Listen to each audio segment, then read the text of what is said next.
What are some common chess endgame pin scenarios? Have you ever found yourself stuck in a chess endgame, unsure of how to proceed? Understanding pin scenarios can be a game changer. Let's break down some common pin situations you might encounter. In chess endgames, pins are tactics that immobilize a piece because moving it would expose a more valuable piece or the king to capture. One common scenario is pinning a knight to a rook or queen. Imagine a bishop or queen pinning a knight. If that knight moves, the rook or queen behind it becomes vulnerable. This tactic can prevent the knight from defending key squares, giving your opponent the upper hand. Another frequent pin involves a bishop pinned to the queen. Here, the bishop cannot move without losing the queen.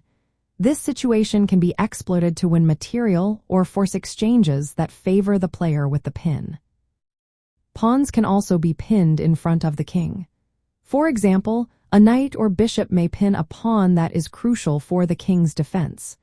This can create weaknesses around the king, making it easier for the opponent to launch an attack. Absolute pins are another important concept. In these scenarios, a piece is pinned directly to the king.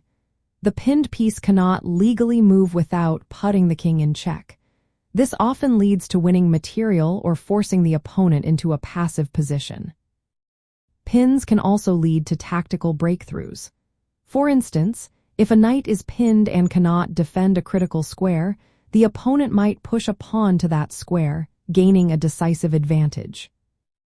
Defending against pins is just as vital. Sometimes, a player can break a pin by moving a piece between the attacker and the pinned piece. Alternatively, repositioning a defender can protect the pinned piece. This defensive technique is essential in endgames to maintain material balance. Practical applications of these pin scenarios include immobilizing key defending pieces, making it easier to promote pawns or infiltrate the opponent's position.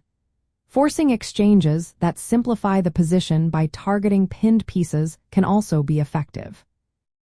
Creating Zugzwang situations is another tactic. Here, the pinned piece's inability to move forces the opponent into a losing move. Combining pins with checks and threats can gain tempo and improve the position of the king or other pieces. Recognizing these pin patterns and knowing how to exploit or counter them is essential for success in chess endgames.